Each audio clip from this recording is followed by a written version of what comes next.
আসন্ন টি-20 বিশ্বকাপের জন্য বাংলাদেশ দল ঘোষণা করা হবে আজ। এই মুহূর্তে রাজধানীর মিরপুরে বিসিবির মিডিয়া সেন্টারে আছেন সহকর্মী তৌসিয়া ইসলাম। তার কাছে জানবো সবশেষ তথ্য। তৌসিয়া,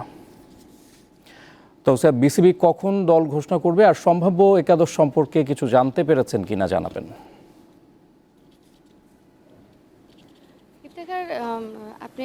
আপনারা জানেন যে গতকালই বিসিবি জানিয়ে দিয়েছে আজ দুপুর 12:30টার সময় আনুষ্ঠানিক একটি সংবাদ সম্মেলন করে দল ঘোষণা করা হবে।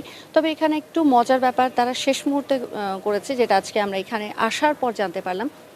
বারবার করেই বলা হয়েছিল যে আসন্ন টি-20 বিশ্বকাপের জন্য 15 সদস্যের যে চূড়ান্ত দল সেটি ঘোষণা হওয়ার কথা, কিন্তু গতকাল রাতে একটা আলোচনা চলে এসেছে যে যেহেতু রিপোর্ট তাসকিন আহমেদের রিপোর্টের জন্যই মূলত অপেক্ষা করে একদিন পিছিয়ে দল ঘোষণা করা হচ্ছে।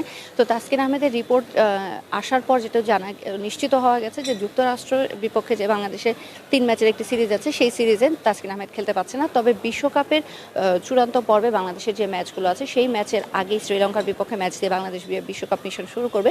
সেই ম্যাচের আগে তাসকিন আহমেদ ফিট হয়ে ওঠার কথা।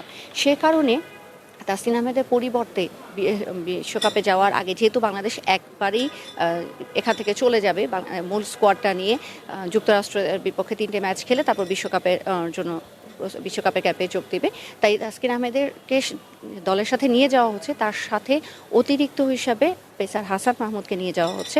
তিনি যুক্তরাষ্ট্রের বিপক্ষে সিরিজে খেলবেন, সেই সাথে বিশ্বকাপ স্কোয়াডে স্ট্যান্ড বাই হিসাবে থাকবেন। সেই সাথে আরেকটি মজার চমক যেটি বিসিবি দিয়েছে সেটি হলো, আপনারা জানেন যে গত প্রায় বছর খানেক যাবৎ আমাদের যে রেগুলার যে ওপেনার লিটন দাস উনি মোটেই ফর্মে নেই। তার অফ ফর্মের কারণে দলকে বারবারই ভুগতে হয়েছে।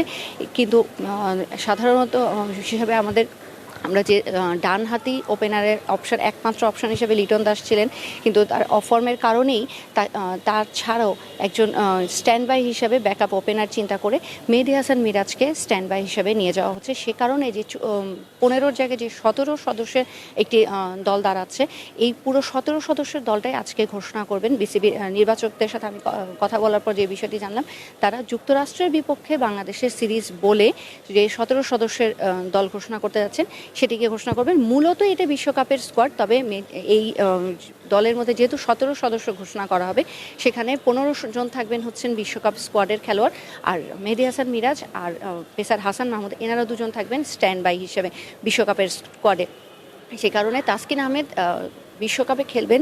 তাসকিন আহমেদকে রাখার জন্যই যে আলোচনাটা হচ্ছিল, সেই আলোচনাটার আপাতত সমাপ্তি। তাসকিন আহমেদ বিশ্বকাপে খেলছেন, তবে পেসার হাসান মাহমুদকে আমরা পাচ্ছি। সেক্ষেত্রে আরেকটি বড় চমক হিসাবে দেখা যেতে পারে, সেটি হলো সাইফুদ্দিন আহমেদকে, পেসার সাইফুদ্দিনকে যে বারবার করা হচ্ছিল যে উনি হয়তো দলে ফিরছেন, শেষ মুহূর্তে হয়তো সাইফুদ্দিনের কপালে শিখে ছিটছে না, সাইফুদ্দিনকে হয়তো আমরা বিশ্বকাপে পাবো না।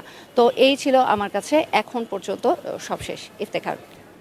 দর্শক, আসন্ন টি-20 বিশ্বকাপ উপলক্ষে বাংলাদেশ দল ঘোষণার বিষয়ে জানাচ্ছিলেন সহকর্মী তৌসিয়া ইসলাম।